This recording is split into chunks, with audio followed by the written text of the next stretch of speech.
did right was the day we started to fight. Keep your eyes on the prize. Thank you very much. I look forward to hearing more about this later on today. Thank you. Next up, I would like to call Tyrone Mowat, who is the former chair of the Gifted and Talented Advisory Council for the Board of Bessie, former vice chair and chair of Academic Achievement Committee, Lowell Community Charter School. Welcome. Good morning, Chairwoman Craven, Vice Chair Morton, members of the board, Secretary Pizer, Commissioner Riley. My name is Tyrone Mowat, and this is perhaps the sixth time that I have offered comments to the board, mostly on matters related to gifted and talented education in the Commonwealth. Although I do consider myself an educator today, my degrees and career were not originally in education. I have worked both in industry and as an entrepreneur for more than 30 years. I founded a small company in the Caribbean, employing and training more than 50 local community college students in the 90s to develop training software that served global leaders like Microsoft and Oracle. I have also been a business researcher, a data consultant, working directly with senior executives in companies such as TJX, Abonpan, Ticketmaster, Quaker Oats, and Coke. As you mentioned, I was also chair of the Gifted and Talented Advisory Council for this board years back. My parents were immigrants to the U.S. My mother was a household domestic, a maid in New York City, and a union organizer. My father first came to this country during World War II as a temporary farm worker in Connecticut. Neither of them went to college, but both of them insisted that their children get the best education possible. I have received an MBA from Columbia University, a Bachelor of Science from the City University of New York, and I attended the well-known specialized public school called the Bronx High School of Science. I mention all of this because it is important for you to understand the lens and perspective that I brought to transforming public K-12 schools when I decided to change my career, leaving industry more than 10 years ago to focus on elementary education, paving the way for Black and Latino kids that, like me, need access and opportunity. Across this state, gifted and academically advanced Black and brown students are falling so far behind their white and Asian peers. They have become trapped and hidden away in a tragic world of low expectations, failing schools, and policies created without cultural competence or understanding. There is a solid and seemingly impenetrable wall chock full of credentials, abstracts, journals, professors, bureaucrats, and closed networks that block so many of us that want to make a difference for our kids. Gifted Black and Latino kids are an example. We have been fighting to make their tragic story public so that we can save lives and make careers. DESE was recently ordered by the legislature to complete a report on the state of gifted education in the Commonwealth after a grassroots effort by parents. That report, due by next Sunday, has been completed and will clearly show that even the most advanced Black and Latinx young students in Massachusetts, identified in third grade using MCAS results, fall far behind their white and Asian peers by sixth grade and will probably fall even further by high school. This is not an achievement gap. Their gap widens with each year of schooling, from no gap at the start of third to widening gap with each subsequent year. The best and the brightest, already plagued by undeniable racial and economic challenges outside of our education system, are also left to wither within our public education system. This tragic phenomenon, which I brought to this board's attention a decade ago, has now been validated by DESE researchers and is included in the preliminary report commissioned by DESE on the state of gifted and talented education, which was reviewed by stakeholders and advocates last month. Although the report is making its way to the legislature, when asked what will be done for the upcoming school year to stem the tide of abuse and neglect for this population of advanced learners of color, I have been told privately that it is probably too late to do anything for them. I recognize that it is the summer lull in the Commonwealth. Backyard grilling, trips to the Cape, and travel abroad are all part of the summer activity that many may be looking forward to, rightfully so. But for people that look like me, there is no downtime in the fight for the civil rights of our youngest Black and Latino treasures. We are losing future leaders to apathy, hypocrisy, and bureaucracy. It took nearly 10 years to get DESE to describe and quantify what we on the ground knew.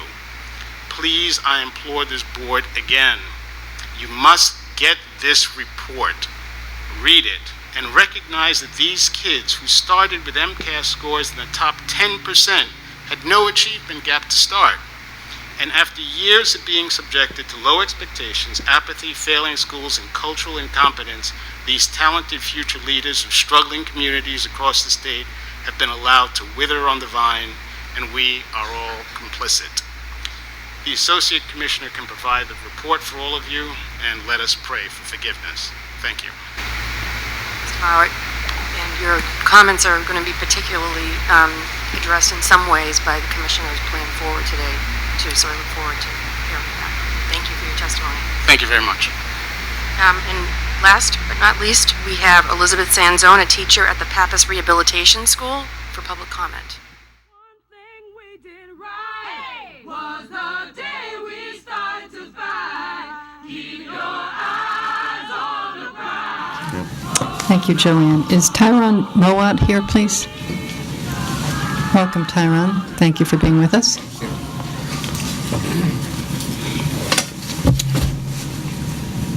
Good morning, members of the board, Commissioner and Secretary Revel. My name is Tyrone Mowat. I am a single father of a 17-year-old daughter that attends Andover High School. I am also a resident of the Commonwealth that has become very interested in the education of our children. Today, I do not speak on my behalf or for my daughter. I speak on behalf of the many children within the Commonwealth that are religiously attending school but finding little that is challenging, engaging, or motivating. This lack of engagement is especially devastating in communities where where parental oversight is not strong, or the rewards of educational attainment are not understood, or basic daily survival is not assured. This lack of student engagement results in excess dropout rates, falling MCAS scores, and a lack of basic skills that our children will need for survival in the technological world of the 21st century. Over the past 6 months, I have watched this board grapple with issues related to the life and death of charter schools and the reforms needed to bring change to failing schools. I have also read the reports from initiatives launched by this board, initiatives that describe a vision of a new educational paradigm for the 21st century or recommend new ways to aggressively attack the persistent achievement gap so directly correlated with family income. But I implore this board to expand its focus. I implore the board to consider the achievement gap as it relates to the advanced learners of the Commonwealth. I implore the board to consider the plight of advanced learners scoring the highest on the MCAS, but coming from schools infected with institutionalized, lowered expectations.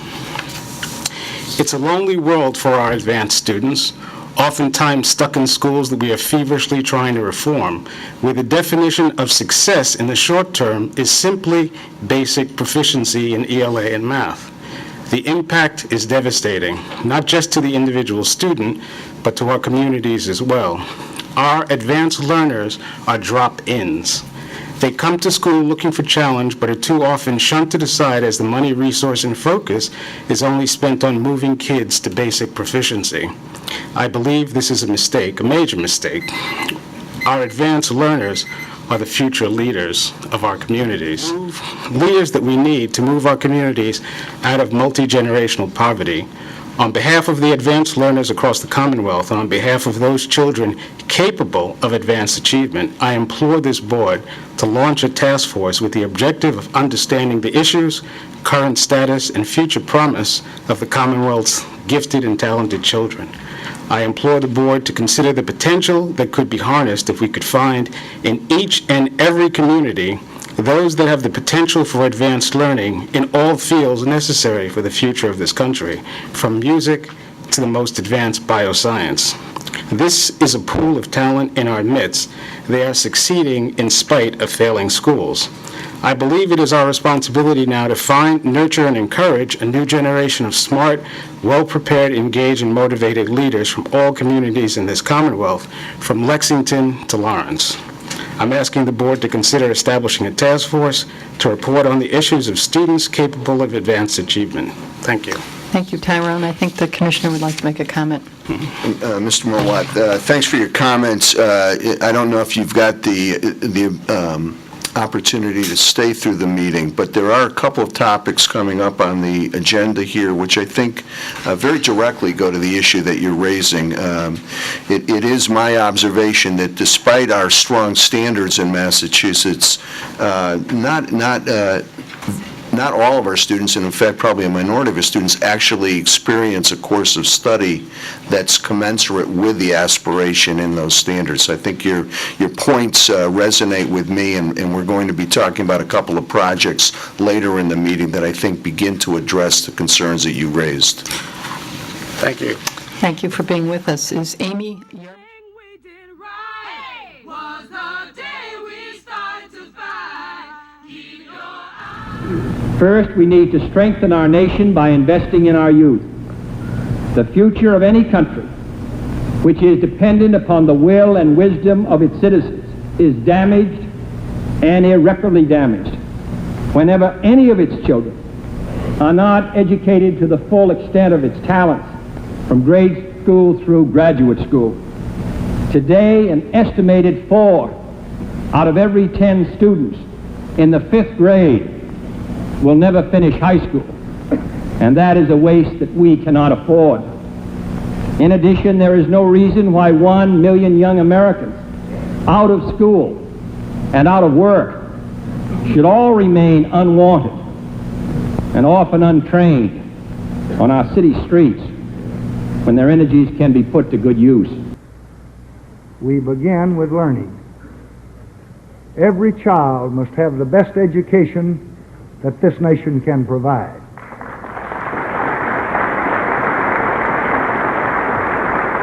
Thomas Jefferson said that no nation can be both ignorant and free. Today, no nation can be both ignorant and great. That every state or locality grant equal educational opportunity to every person, regardless of race, color, or national origin. Few things could be more central to the life and health of our nation than the education of our children. Our schools hold the future of America in their hands. They will decide whether that future is enlightened, free, and informed, or shrouded in the darkness of ignorance. Education is the one investment that means more for our future because it means the most for our children. Real improvement in our schools is not simply a matter of spending more. It's a matter of asking more, expecting more of our schools, our teachers, of our kids, of our parents, and ourselves. In our toughest neighborhoods, on our meanest streets, in our poorest rural areas, we have seen a stunning and simultaneous breakdown of community, family, and work, the heart and soul of civilized society. This has created a vast vacuum which has been filled by violence and drugs and gangs. So I ask you to remember that even as we say no to crime, we must give people, especially our young people, something to say yes to. We expect third graders to read and do math at the 3rd grade level. And that's not asking too much. Testing is the only way to identify and help students who are falling behind. This nation will not go back to the days of simply shuffling children along from grade to grade without them learning the basics. I refuse to give up on any child. Too many of our children see college as nothing but a distant dream because their education went off the rails long before they turned 18. These are young people who've been relegated to failing schools in struggling communities where there are too many obstacles, too few role models, and it was heartbreaking. It is heartbreaking. And it reinforced in me a fundamental belief that we've got an obligation to lift up every child in every school in this country, especially those who are starting out furthest behind.